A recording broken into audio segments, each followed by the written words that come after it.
Southwest Fire Academy was established in 2015 as a response to the recognized need for quality, safe, and affordable fire and rescue training in Ontario. This is not your average fire college. SFA has high standards for their students, and it is their mission to teach and produce qualified, ambitious firefighters who are prepared to work hard to serve their communities. This is not a diploma mill. This is where you can learn strategic, aggressive firefighting from passionate, intelligent instructors who never forget why they were made to do this job. SFA is an accredited private career college that is regulated by the Ministry of Training, colleges, and universities, with a memorandum of understanding with the Office of the Fire Marshal. This means that SFA is an approved training provider with the OFM, and the programs are recognized in Ontario. Check out the pre-service and expanding selection of course offerings at southwestfireacademy.com.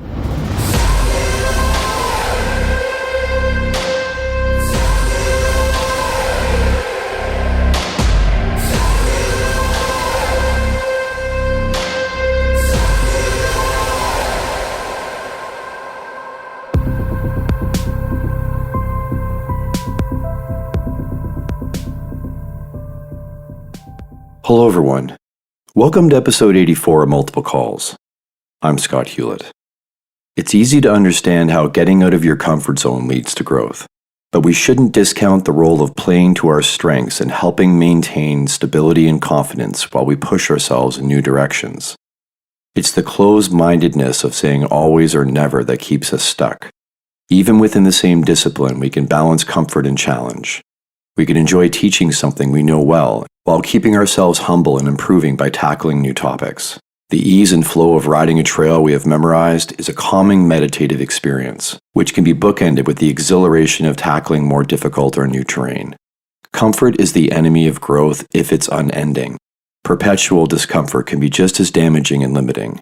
Respecting and enjoying the necessity of both in our lives is the key. Here's my chat with Lexis Ross. Kick things off by telling me where you grew up and tell me about your family. Kind of like a long, convoluted story. My whole family's from Ontario, but my mom and dad moved out to BC when they were young. They had me and my two older sisters, so I was born and raised in a 4,000 people town in British Columbia. My parents split up when I was really, really young, a baby. So did 1 week on, 1 week off for most of my childhood. I was one of three people in my grade, I believe. It was one of those tiny, tiny towns. So it was split up into 4, 5, 6 split classes, 3 grades, 1 teacher, and only 20 students. So it was super different from where I am now. It's funny to look back on and kind of reflect. I think I was 8 years old and I played on a adult soccer team because that's kind of all we had in our town. And that's just what we did. Yeah, real community feel. Yeah, for sure. Middle of nowhere. My house is in the woods. It was a 45-minute bus ride to school. We had a kilometer long driveway. My dad is still out there, but my mom moved back here kind of in my mid-adolescence. And then we ended up moving here. I think I was 12 when I moved here, and I finished off middle school and then high school here. Right. And how was the transition from being where you were to being in Hamilton? Terrible. No, it's funny because the town that I grew up in, it was minus 40. You wore clothes to keep yourself warm. We were all farm kids, so you wore farm clothes to school, and no one really cared because you just you wore what you needed to wear to get through the day. And I think I was wearing cut off sweatpants and some band t-shirt to my first day of school here. And the guy that I was sitting beside, we ended up becoming buddies, but he was "Oh my God, the new girl's so weird." What? And I ended up being oh my gosh, Mom, you could have given me a heads up. People don't dress like that out here. What are we doing? It was a tough transition for sure, but how things go, I kind of fumbled my way in pretty easily, and I've always been super sporty and active, so just go on a couple sports teams and things kind of leveled out pretty quickly. Sure. How was school for you? I was always pretty good at school. My mom is super academic, so we always kind of wanted to be like her, me and my older sisters. So school always came pretty naturally. I've always been a super hard studier, nothing below A's until I got to university. But yeah, it came pretty easily to me, it made things easier for sure. You said your school was on a First Nations reserve, but was that before you came back? It's been renamed. I don't know what it's called now. It's got the native language of my hometown was Gitxsan. And we actually had to take Gitxsan lessons in school because our school was on a reserve. super, super interesting. Like that was just life for me growing up. But then I came here and it's so, so different. But yeah, our school was on a reserve and we had like a band that brought in food and everything and lunches for the kids that were from reserves and like for the Gitsan kids. The few of us that were not, that came from the farms in the outskirts, definitely stuck out like sore thumbs. But that school actually had French immersion. When I look back on it now, it seems kind of crazy for a town that small to have French immersion. But yeah, we had French immersion. So I took that while I was like throughout all of school. I took it all the way up until the end of high school. It's definitely an interesting dynamic. Like it's really interesting to be in today's society, especially now I work and I live in Burlington. I grew up as a minority in my town and then coming here, like it's very stark difference, but it definitely like gave me a lot of experience and like cultural appreciation for all the differences, which is super cool. What about sports back there and then when you moved here? Our schools were good. Like, again, I'm shocked to think about it now and go back. But like we had everything. I played soccer, played baseball, volleyball, like we did everything. Obviously just like in the schools, I never played rep anything. I forced my parents to put me in gymnastics when I think I was like 7 or 8, but it was like an hour drive away to the next town. And it was 3 days a week. And I kind of just like, I did a lot of saving when I was young, like with allowance and stuff. And I was like, I'll buy my own like classes. Obviously I couldn't afford them, but I thought I could at the time.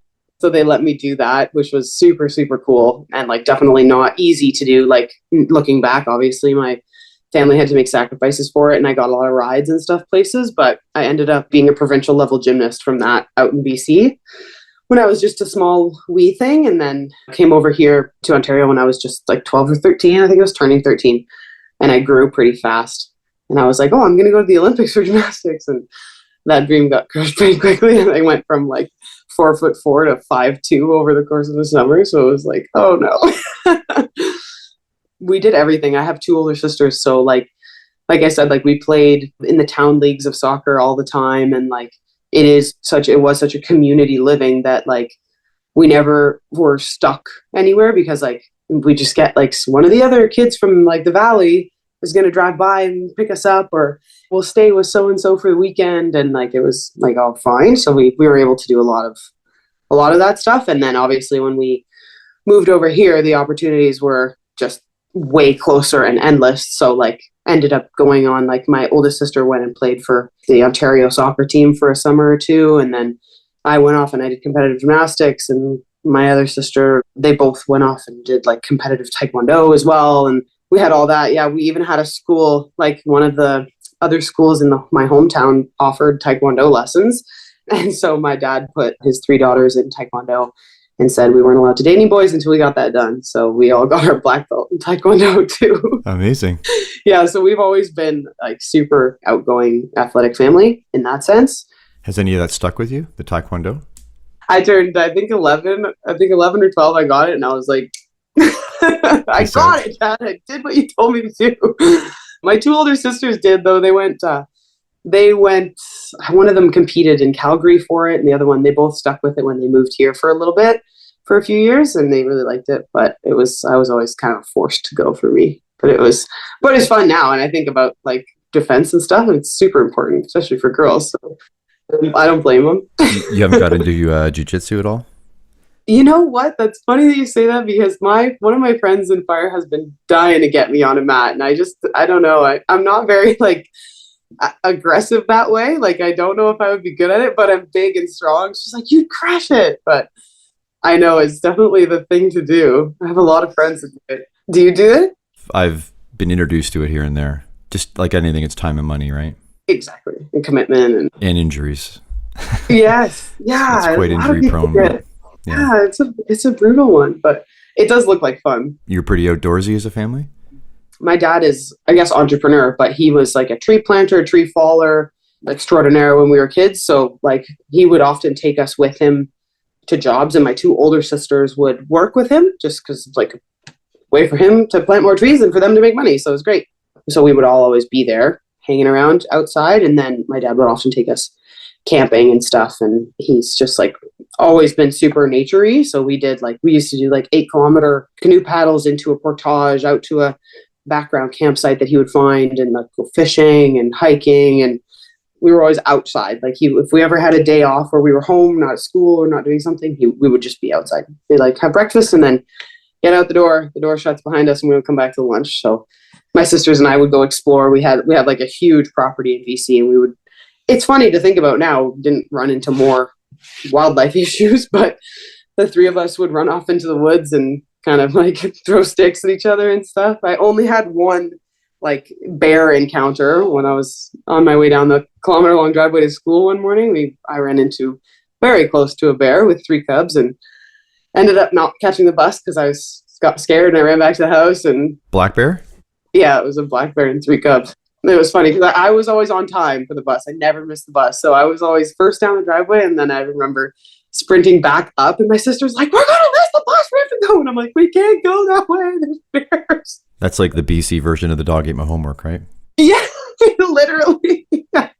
But it's funny because out there, it's like, oh, okay, yeah, that makes sense. We're like, oh, Ross girls are late because I ran into a bear. Yeah. Driveway. Literally.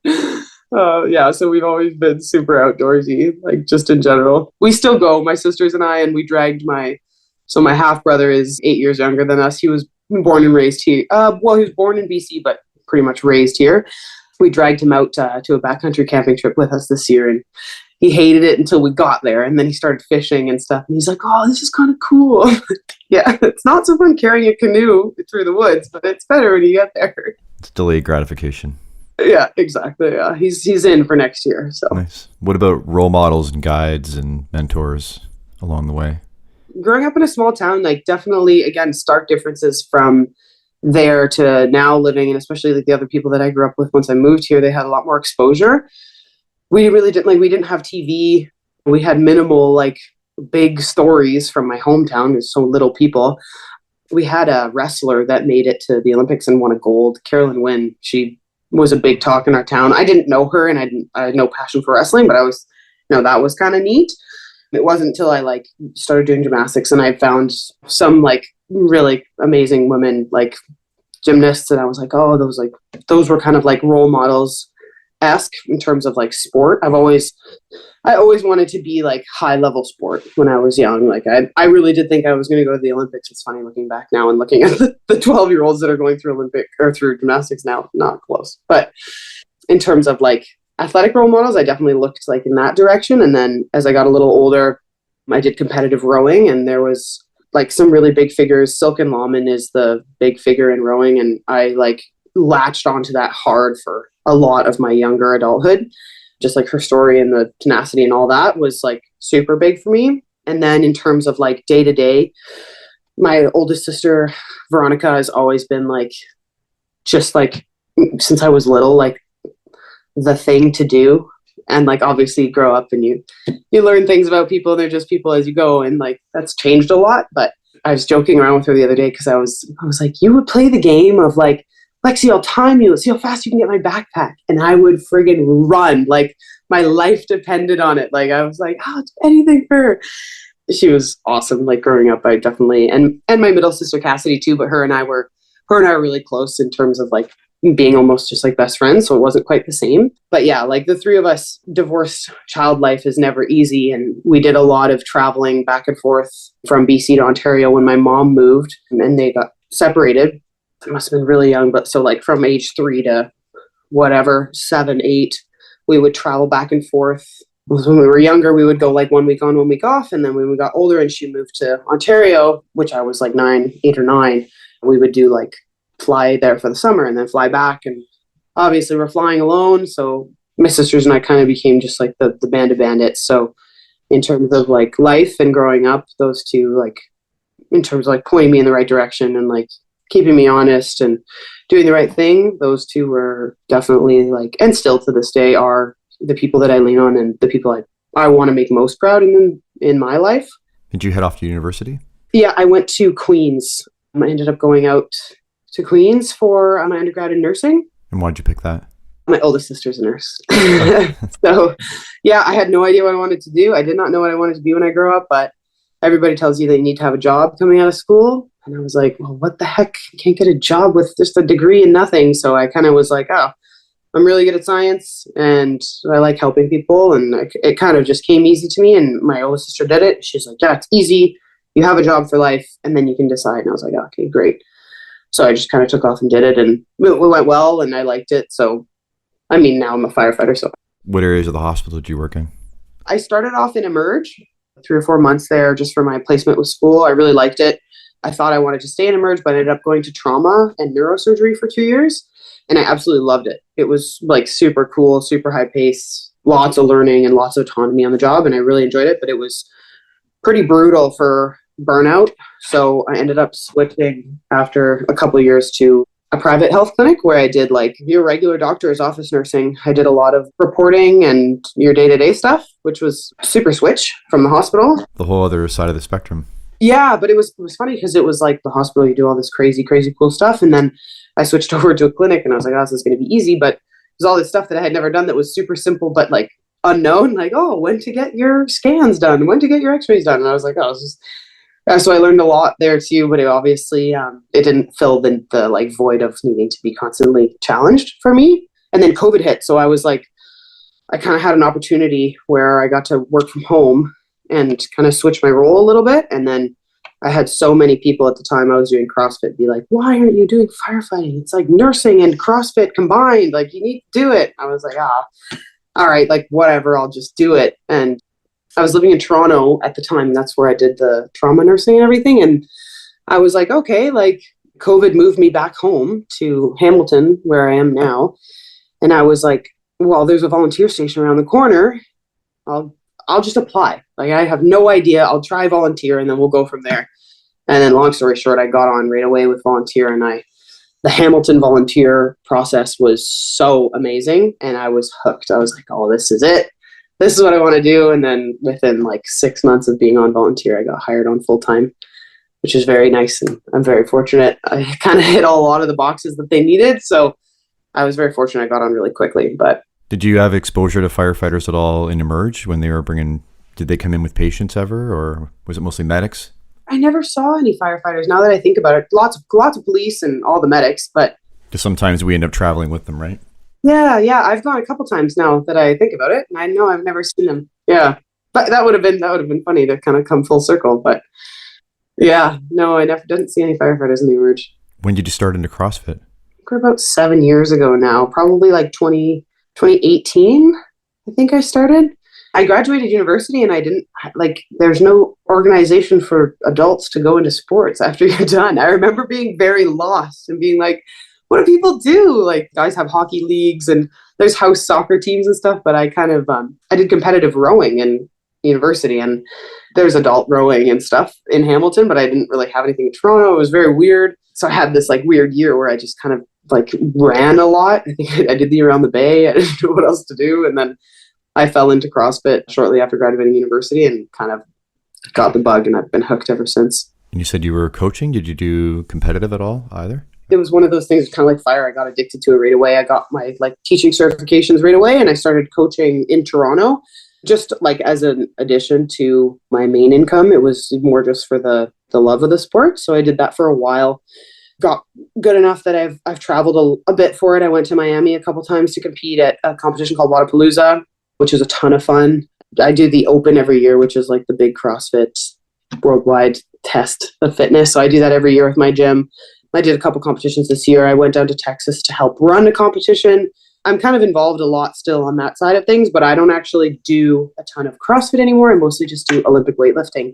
It's true that the sport is pretty abusive if you go for it full throttle. So I just found that I was getting hurt more than I was wanting to. And it's just a volume, right? Exactly. Yeah. And if you want to go far in the sport, you got to do it. So I had to make a decision, but weightlifting is definitely happier to my body and it's way more fun. I really enjoy it. So I'm going to nationals for weightlifting in May of next year. So did CrossFit introduce you to Olympic lifting? Is that how that? Yeah. Yeah. Okay. Yeah. So I'm pretty fortunate. The gym that I ended up at in Burlington here, it's called CrossFit Connection, and it's like rare gym where we have elite level everything. So we have CrossFitters at our gym that go to the CrossFit Games. We have strongman people that one of the strongman girl at our gym won the Arnold classic last year. And then we also have Olympic weightlifting. I think we have 6 of us going to nationals this year. And then we also have powerlifting. And those guys, we also have Canadian records. So our gym is just kind of this like incredible space. So I learned about Olympic weightlifting through our gym, but definitely came through CrossFit, which is a cool opportunity for sure. Have you always been dialed in with sports nutrition since you were doing sports as a kid, or when did that sort of dial in for you? Yeah, the nutrition side of things was never like a question just because we were such active kids, obviously. And we, like my dad and my mom were both super like kind of eat off the land people. Like we had gardens and we hunted every year and stuff. So we've always just ate really well. That hit pretty hard when I had to buy my own groceries at Queens and I realized what that meant. Yeah, I didn't really even think about it until I remember starting CrossFit and being like, oh, it's going to make me just like shredded. Like, because all these guys are just like, they're totally cut and shredded. And then I did it for 3 years and I was like, what the hell? Why is it happening for me? I realized that nutrition is important. I've worked with, I think, 1 or 2 different nutrition coaches, learned a lot, and I do it all myself now.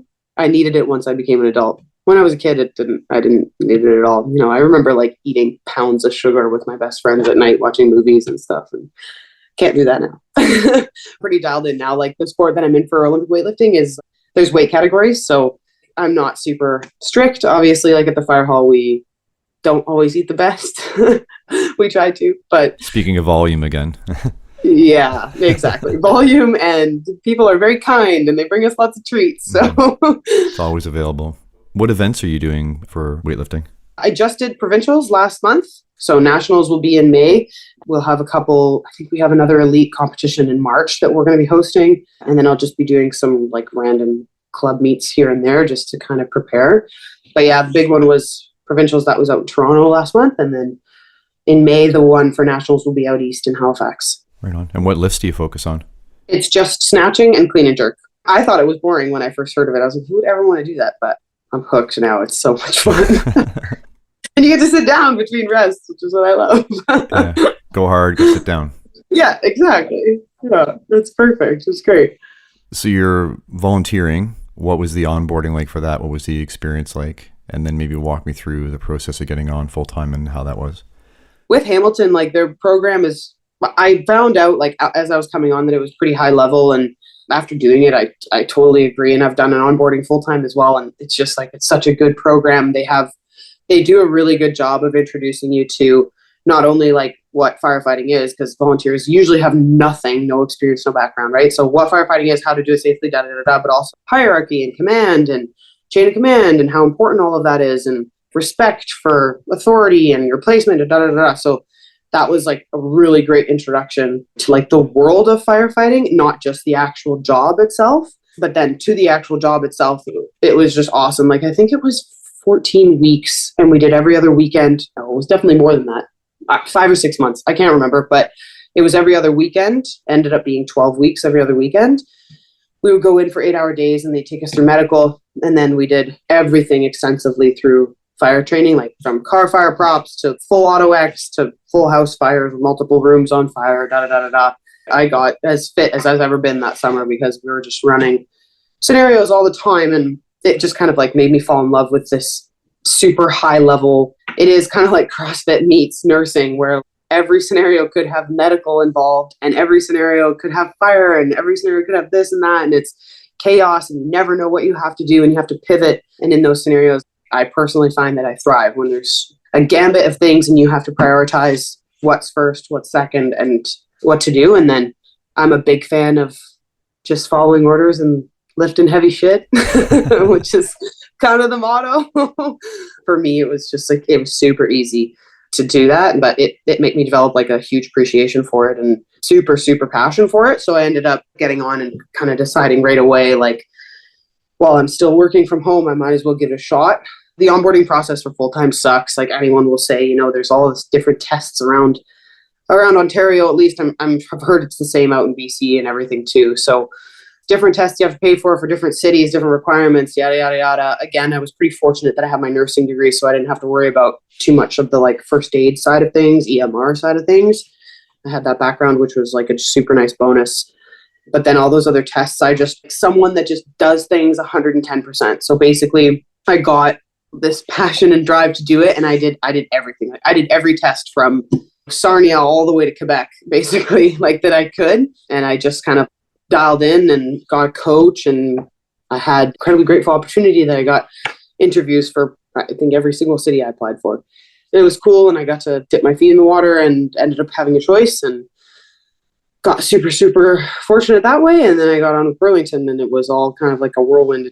It still feels very like imposter syndrome-y. I've been on the job for like coming up on 2 years now, full time, and it still feels it's the first time I've been on, and it's just like it's all so much to learn, so much to do, and I'm like definitely not comfortable. Well, it doesn't matter how long you're on. If you're into it, you're never quite fully comfortable, but you are. It's a strange mix. It comes and goes. And yeah, for sure. And some days you feel like a rock star, and then other days you feel like, what the heck am I doing here? for most of us, I don't think that ever goes away. Yeah. So I've been told it's a good feeling to have. It keeps you honest. It keeps you honest. Well, and if I don't, the boys sure make sure that I do. Have you had any struggles settling into the culture? It's funny because I came from like a family of 3 girls, and then my brother came later, but most girls. And then I did nursing school, which we had 2 boys in my class of 100. I have mostly been in jobs that are female dominated because of being a nurse and all that. So coming into fire was definitely different. It took a lot of getting used to. I'm very fortunate that I adore everyone that I work with. I've had no issues, nothing even that I could write down that I could think of that make me upset to even think about it the next day. But lots of times where the joking and stuff, I just am someone, I take things to heart, and I take things, if I'm being criticized, I want to change them and I want to improve. And so I take it personally in a way that I want for my own self-improvement. And I quickly realized you can't take everything that way because it's a long career if you do. And so definitely had my fair share of pretending everything's fine and having little breakdowns in the washroom when I started. But now they all say it's tough skin, but it's not so much that it's full of tough love or anything like that. It's just something happens, you deal with it and you move on, which I don't think is something that I commonly did in my culture before doing fire. There's a lot of things that I held on to and I carried forward and stuff. And since being on with kind of male dominated industry, I've found that it's easy to just let something go. Like something happens, if it's not important, you let it go and you kind of move on, which is super cool. It's definitely like transferred over to life, and it makes life more enjoyable. Have you found it important though to link up with other female firefighters? Is just to have that common ground? I'm fortunate that I have a couple other females that I work with in Burlington that are both super on the same level as me. And I don't know if it's like that for every city where the like females that are in the industry are kind of similar. I feel like, yes, like if you're in this profession, you got to have some similarities, right? We all kind of know what we're doing. It's not like an everyday job for females. So I'm close with a couple of them, and I'm super fortunate to have just at least when it gets overwhelming to have someone to be like, don't you hate when this happens? Yes. So dumb. You're like, it is dumb. And then again, you can laugh about it and move on, and it doesn't impact anyone. But since I've been on actually, and since I've progressed, it's more and more that I find I don't need that affirmation, which is kind of cool in itself. And I'm super fortunate that I have 2 older sisters that I talk to every day. So I have that closeness with other females that I can vent my day away to. But I really don't find, and again, I can't speak for every city, but I don't find that I'm the odd one out in my hall. Like I am the only girl on my shift, but the guys are just like family. I don't think that I'm any different as I stand around on the job, on the fire ground. I don't feel any different. I feel like I'm respected just as much as any other guy that's out there. And I have a lot of pressure on myself that I put on myself to be just as good, if not better, than any other guy that's out there.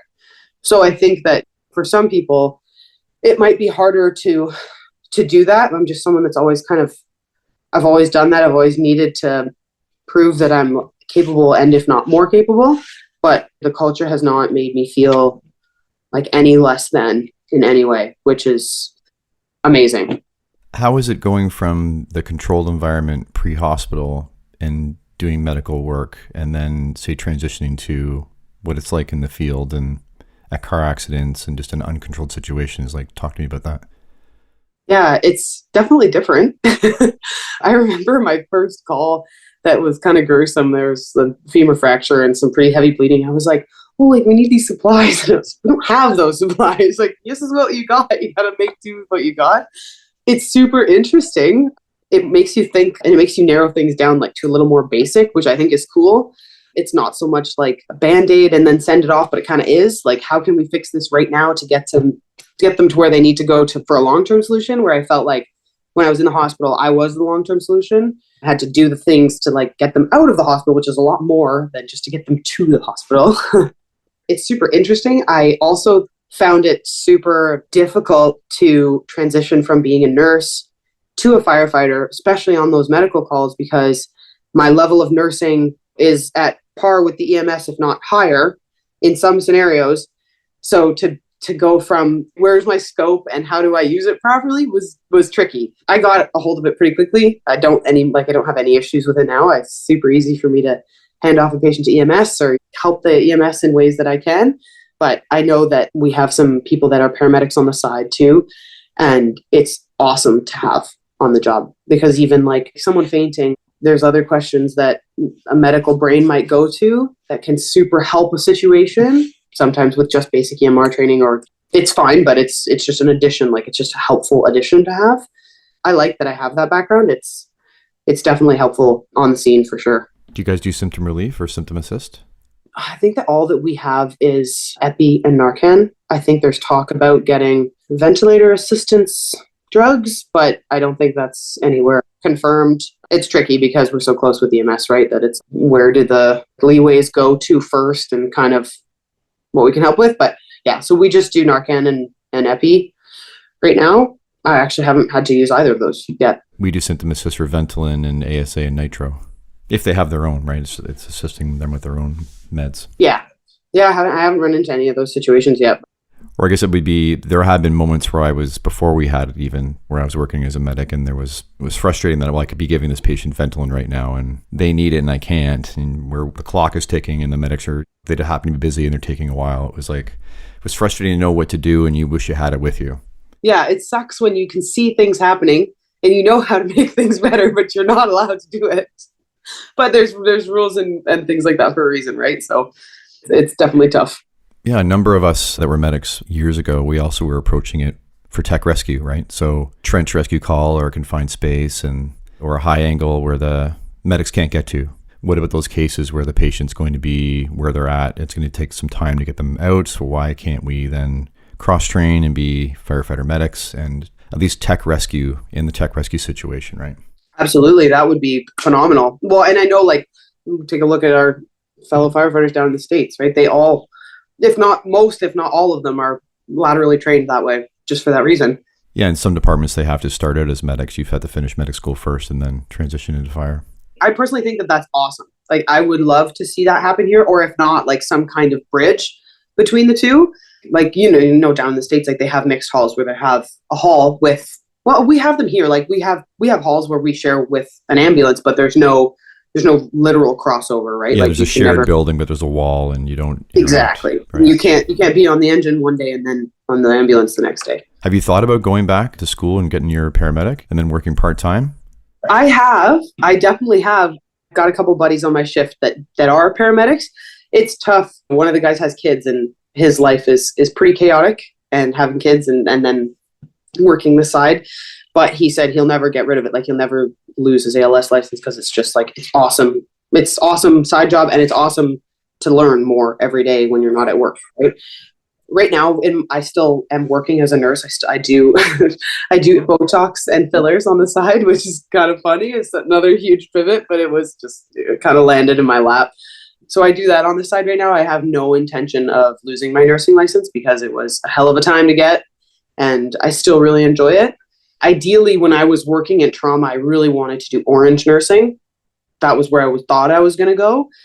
But it was like, well, if you want to do that, it's 4 years in the ICU, and then it's 5 more years in Emerge, and then and I was like, oh, I'm not just going to waste years training. Like, I want to keep going forward. So I didn't end up doing that. But if I could in some capacity get back to like some type of clinical setting in a nursing capacity, I definitely would, just because I really enjoy that kind of chaotic thing. But it's tough because in those settings, it's either only full time or it's you got to have extra training and da da da da. And again, they don't usually want casual or part time nurses for those roles, which is understandable.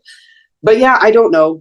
I'm a chaser of knowledge, so I wouldn't be surprised if next year you and I chatted and I was like, oh yeah, I went back, I got my EMS license. So for those that don't know, orange would be flight medic. Yes, it would have been cool. Like I love hearing stories about like we've got some buddies that do it, and it's incredible. Would have definitely been something I wanted to do, but now I love this too much to leave. Are there aspects of the job that you're falling in love with quickly, like say AutoX or other? I get a lot of crap from the guys, but I love survival. It's so funny because it's not something that like everybody likes. A lot of people like to give it a lot of heck because I don't know what it's like out there in terms of specialties, but for us we do everything. We don't have trench, but we have rope and we have water, RIT and everything. We don't have confined space either. We do have to train and everything, so they always give me a hard time. It's like, I love RIT, and they're like, nobody likes RIT. Love it. I really enjoy survival training a lot. I would love to go, like the States has some pretty neat competitions for it, and sometimes we send people down. So if I do dive into anything, I think I'll probably go in that direction right now. But again, I'm still so new that I kind of sink my teeth into anything. I've been fortunate, well, non-fortunate, but had the opportunity to go into Lake Ontario for a couple of lake rescues, and I really like that as well. Again, I have so much passion for every aspect of the job right now. It's tough. The least of my passion is in ropes, just because it doesn't click very well in my brain. But that just means I have to do it more. Well, don't let anybody dissuade you from RIT, because those that know that RIT is that's the culmination of everything, right? When things are the worst. So you get it. I get it. Yeah, it's the high risk, low volume, right? Yes, that's the square I like the most. Yeah, for sure. If I have the opportunity, I'll dig that way a little bit. Do you guys have 5th class where you start at, or do you start at 4th? So we start at Pro B for the first X amount, and then you go into 4th class. So technically, I guess you're starting 5th. Yeah. So I'm 4th right now. Going to be 3rd here soon, and then standard up to 1, and then. Do you guys move around a lot as rookies, or do they keep you where you're at?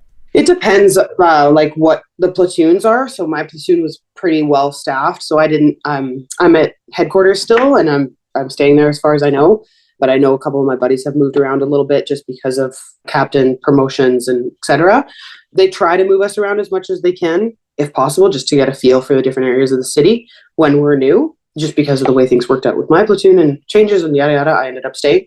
But I'm okay with it. Like our headquarters is a 3-truck haul. We've got a rescue, an engine, and an aerial, and we're very busy for the most part. So, and we do everything. Like anything that happens in the city, we go to, depending on what truck you're on. That's big. So, been lucky enough to have my fair share of fires from the tip of the aerial, as well as inside the building from the engine, as well as rescues from in the water from the rescue, all the way up to like rope rescues and stuff like that. So I definitely like where I am right now and hope to stay for a little longer, at least to get more exposure. Are you bringing any thought to linking up your fitness with the fire industry? Like, you're going to go to the firefighter games, or have you brought CrossFit into the station, or are there people there that already do it? How's that integrating? I've tried to bring CrossFit to the station. I'm sure you know how I get met with that in terms of comments. I did actually manage to get one of the guys from my hall into my gym, but doing strongman, which is fine. I don't do CrossFit, I do weightlifting anyway. So I did do a trial for Firefit last year or the year before. I smashed it. I had a lot of fun, but I honestly just haven't had time to commit to going and training. I know a few guys in Hamilton that are very, very into it and go and compete all the time. I would like to. I just haven't. I'm kind of leaning towards weightlifting and committing myself that way a little bit more. But once I kind of balance things out, I would definitely like to merge the two of them together. They look like a ton of fun, and from what I've heard, it is like the riot of a time doing those competitions. Is there weightlifting in the firefighter games? I imagine there would be. I think so. I think it's more like fitness geared. I don't think that there's. I went and I looked because I had a couple buddies go to the firefighter police games this year. She went for police for weightlifting, but they do more like powerlifting. So it was just kind of like bench and deadlift and squat. I didn't see anything this year for the snatch and clean and jerk. If it does come up, I'm there in a heartbeat. That's something that I might look into for 2024. But I know that they have a CrossFit section. we'll see. If I get someone in my crew or in my like hall that will come, I definitely will go. I don't know. No full commitment on that yet. And what about physical or mental struggles along the way, even through your athletic career? Have you had to work your way through any of those?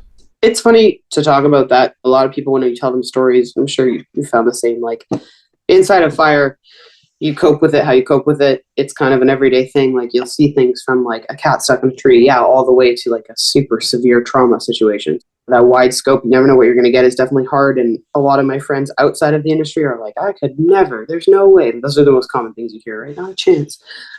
My oldest sister, who's a nurse, she was in the burn unit for a while. She was in the ICU for a while. So her and I are kind of on the same page when it comes to like managing that kind of thing. There hasn't been anything, again, knock on wood, that's kind of rocked me one way or the other too far yet. I've had my fair share of shitty calls, emotional for sure. Talking about it at all in any capacity is the least to do. Again, I'm super fortunate that my crew is phenomenal in that sense. We've had a couple pretty tough ones, and they make sure to set aside time immediately. And whether like you need to be silent in that time or talking in that time or having people there while you sit and call your family in that time, we force that time to happen. I think that's like major. The one or two major ones that I've had, like I'm just speaking from experience, those are the things we did. And I think they mitigated a lot of potential of bringing it home. When you're able to get it out right away in some capacity, there's just kind of like a sense of togetherness and not so alone and taking it on your shoulders yourself when you go home, which is definitely big. We're pretty big promoters of mental health and seeking any type of counseling, whether it's preventative or otherwise. I definitely take advantage of that myself as much as I can and as much as I need to. And then I find that personally, I surround myself with people who are super, super empathetic. And I myself am just like that. So having just like even people that you don't need to talk to all the time about the things, but they can at least look at you and be like, oh, rough night, eh?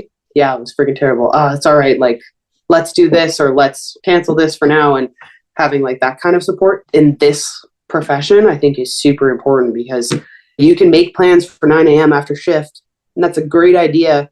But if you get hammered with calls all night and a really crappy one at 3 a.m., you got to have people in your life that are going to understand that you might not always be your best the day after work, or you might not always be your best the day before work because you got shit to do going into work. And I've definitely faced my fair share of crap, and I've definitely had my fair share of breakdowns. And like I said, little trips to the bathroom and have a quick cry before I get back onto the floor.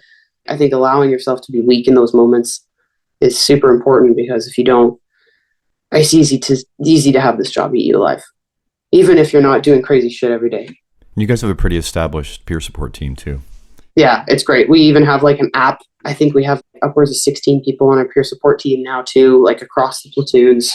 And we have a pretty beefy insurance package in terms of mental health, which is like, even compared to my nursing job, was outstanding. Like we didn't get any coverage for my nursing job. I think we had like $500 a year, which is crazy because I saw way more insane deaths on my trauma floor than I did so far in fire, but it's just a different culture. Yeah, so you didn't have the benefits to support it, and you didn't have the culture to support it. Yeah, talk to me about the difference between the culture in nursing that you saw versus fire, as far as that regard. It's definitely different from my nursing eyes. It's 12-hour shifts. You run off your feet for 12 hours. You go home. You have 12 hours, and then you're back. Usually, right? That was my personal experience. Not a lot of time in that time frame, especially on the floors that I worked on, for downtime. Not a lot of time for chit chat and hanging out, because you've got patients and they're there because they need 24-hour care, not 5-hour care, right? And fortunately enough, like we have time between calls where we can go, okay, well, right now in this moment, we can't prioritize training. We have to prioritize mental health. Having that ability to do that definitely was different. Nursing in a way quickly hardened me to the sense that like, okay, he might die today. She might die today. That bed's going to be filled in the next 30 minutes. So that person still needs your help. So it kind of desensitized me in that way of not so much mourning, but like taking on anything from that moment, because you have to move on to the next moment. But again, for me personally, I was fortunate enough that I had an older sister that's a nurse. So if I had a shitty night where I had a couple patients pass away on me, I was picking up my phone, calling my sister in the morning, she'd go, oh my God, yeah, you're telling me I had this and that. And it's like having that like normalcy of being able to like talk it through was super beneficial. On the floor, the culture was just like, you got to keep moving. You got to keep moving. There's people coming in, there's people going out. Like there's doctors coming in for shifts. Like things have to keep going. And that's not to say that the people that I worked with were bad people in any sense. It was just the nature of the job. We all kind of were that way. And the going into it, I remember them being like, yeah, we have a high turnover here. People leave quickly. And it's like, well, I see why. Like, this is terrible. It's not a 12-hour workday. It's a 14-hour workday because you're there an hour early so you can understand your patient caseload. And then you're there late because someone's having a crisis before you go. And you never know. You have some people that you're on the same rotation with, but like a lot of people vacation and booking. And it's very easy to not know who you're working with and not see who you're working with because for the most part, you're honestly doing things by yourself as a nurse. You have 4 patients. You go and you do the things that need to happen for those 4 patients. And everyone else is doing the same thing. Whereas with fire, you're not doing anything alone. I don't do anything alone. Yeah, unless you have a car accident and there's multiple cars and you guys have to split apart, but then usually other trucks are showing up. And so there may be moments that you're by yourself, but maybe not for long. Exactly, yeah. And if they are, it's an immediate task where you're turning around and reporting back anyway. So I think like that sense of community and togetherness and teamwork is just, it's unparalleled. And I don't know any other job that has that. We just certainly don't work like, you see paramedics that work together. But again, you never know what other paramedic you'll be on shift with even here. The nature of this job is just so different. So that having that sense of community makes the mental side of the job, at times difficult. It's a lot of time spent together. But for the most part, it's a source of support that's unparalleled. Do you find the shift healthier sleep-wise? Yeah, for sure. There's no chance I could go back to 12-hour shifts. Not after this. You can have good nights. Those are awesome. Great for the city, and it's great for you. Those shitty nights are those shitty nights, and hopefully they don't come too often. I'm sure some Toronto firefighters might have other things to say, but depends on where you work. But yeah, I love the 24-hour shifts, and we do crew meals for lunch and dinner every day. Again, it's just a huge sense of community. It's like working with your family every day. Yeah, it surprises me that there's departments and crews that don't do it. There's even some stations that we have out here that just their crew, they don't do it. I'm like, why wouldn't you want to do it? Yeah, I think you're missing out huge by not doing that. Yeah, well, and that's definitely a cultural, scientific stat somewhere that having meals together and cooking with other people is like a form of community togetherness. So yeah, I love it. Are you aware of conferences out there? Have any that caught your eye that you're interested in attending? Not anything right away. I was invited to the female fire service one that just happened recently in Toronto, but I just had some family stuff come up, so I couldn't go. So I'm hoping to go next year. It is in Hamilton next year. That's on my radar for sure. I was fortunate enough through the weightlifting world to meet one of the CEOs of the organization. So yeah, I definitely hope to go next year. And then we do have a couple through our city that we send people to every year, but it's kind of seniority based. So I'm pretty low on the list right now, but I always put my name in. I'm always trying to get out there and do things like that. But yeah, my eyes right now are on the one in Hamilton coming up next year. Yeah, I spoke at the one this year. They were a really great group. Oh, did you? Yeah. I could have met you there. You could have, yeah. Yeah. You'll see me there next year. Perfect. That would be great. Yeah, I've helped in the past with the Camp Blaze and the Camp Fire Fit, and I'll probably help with Camp Fire Fit again next year. I try to get involved in those as much as I can, just because I think it's a great way to stay relevant and get more girls in here. Do you ever think about doing a speaker presentation yourself? I'm sure they'd be keen. Yeah, I would love to. Are you big on public speaking? Do you enjoy that? I definitely did when I was younger. I used to do public speeches all the time. I really liked it. Yeah, I would love to. I kind of have, and I don't know if it's common or not with firefighters, but I have the old imposter syndrome that I don't really have anything good to talk about. I'm sure I do. Everyone's got an experience, so even at 2 years on, right, there's people that you're ahead of that they can learn from, right? Yeah, I honestly would love to. I feel like I often try to be the person that I wish I had going through it. Not that I didn't have anyone, but I had no idea. I didn't know where to go. I didn't know who to ask. So I just did it on my own. But I would love to help people as much as I can. I get a lot of, even through the guys at work, oh, my niece or my neighbor's kid is trying to do it. Do you mind giving me you taking their number? I'm like, yeah, absolutely. Happy to help as much as I can and kind of guide people in the right direction, especially being a female in the industry. I've definitely got my own side of things. So yeah, we'll see. I would love to eventually. If I can get something good to share with people, I for sure will. Well, maybe this is a start for you. Yeah, and I honestly love this platform. I think it's a huge opportunity. Again, like I didn't even think to look, but like it's such a easy way to have people get a better understanding of what they're getting into, what the job is, how to get into it, all those sorts of things, different aspects of the job that you wouldn't think about. This is massive. I love it. Are there other podcasts you're listening to, fire related or not? I'm kind of a geek for the Heberman podcast. Yeah, I saw him speak this year. It was really good. Where did you see him speak? Downtown, well, what used to be the Hummingbird Center. It's Meridian Hall. That would have been cool to go to. I love that podcast. And then I listen to the Whoop podcast too, because they have some pretty neat people that come on and talk about recovery and sleep and fitness and all that stuff. I'm pretty nerdy about that. Have you worn a device? Have you worn a Whoop? I didn't wear one. I wore in rowing. I used to wear polar like heart rate monitors all the time. I have a Garmin now that I wear all the time. So it does heart rate variability? Yeah, which is actually really interesting. Me and a buddy at work were just chatting about that and the importance of that. And I was listening to one of the Whoop podcasts about it and kind of its relevance. And it's pretty new in the field. Well, it's not new, but it's pretty newly actually being recognized, which I think is really neat. Yeah, it's a huge indicator of your fitness level or your health. Yeah. And I actually was just chatting with my friend today. I had a pretty rough like knee issue for the past like month and a half. And my HRV suffered for like 4 weeks. And I was like, I am getting enough sleep. I am friggin' training properly. Like, but I had this knee thing that was bothering me for so long. And just this week, it started feeling better.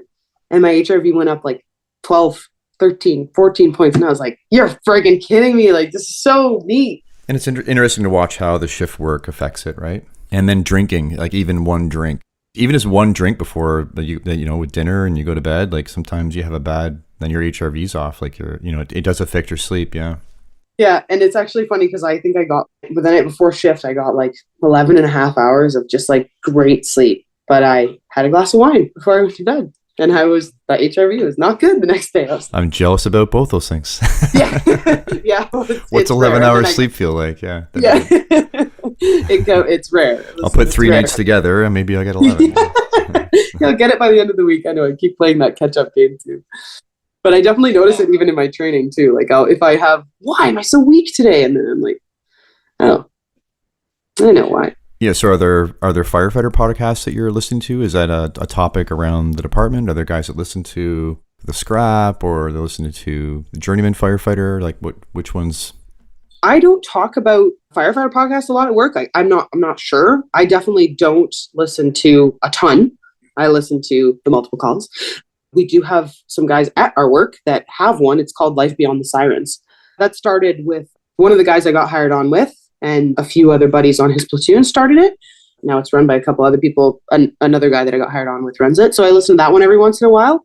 I have like a pretty ADHD brain. And if it's not short and sweet, I just start thinking about other things. And then next thing you know, I'm listening to music. So I have a hard time staying on topic with that. Well, you should listen to the Grabs podcast then, because they're like 15 minutes to a half an hour and they're all real life rescues and Grabs. Yeah. Okay. I'll look that up. That's cool. I pump that one up as often as possible. Every single firefighter should listen to it. So Grabs. Oh, and it's just about stories. That's neat. Yeah.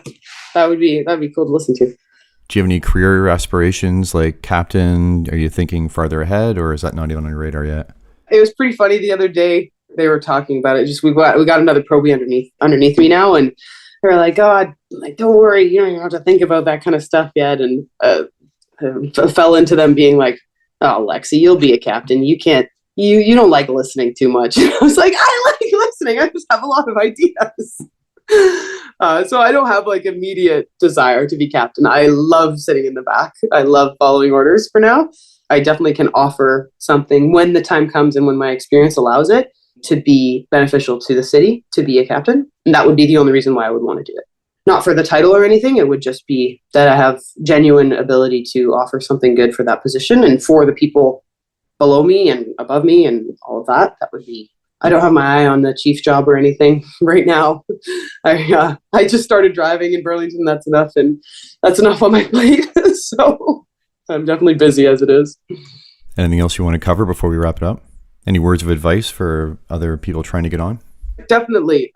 I remember when I got on, everybody tells you that it's the best job in the world. And I got on and I was like, this job fucking sucks because it's hard It's different. There's no other job like it. I don't think that you can compare firefighting to anything. My honest advice is to just stick it out, because it actually is the best job in the world. Through the highs and the lows of the job, especially being a female in the job, comes with its own challenges. It is truly the best job I've ever had, and I definitely will never, ever leave it. But it sucks when you're new. There's a lot to learn, and there's a lot of times where you feel like you're the stupidest person alive, because firefighters have to know everything, or at least a little bit about everything. And like I said before, like I still struggle with imposter syndrome at work a lot of the time, because we're faced with things you have no idea, right? And like your crew knows things because they've been on longer than you, and that's just facts, right? And if you come on and you're expecting to be good right away, or you're like, okay, like I know what I'm doing, you won't.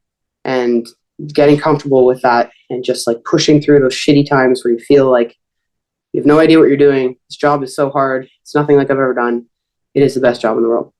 And like, I think that's important. Nobody told me that. Nobody told me that the first little bit is going to be really, really hard. Yeah, you're always chasing competency.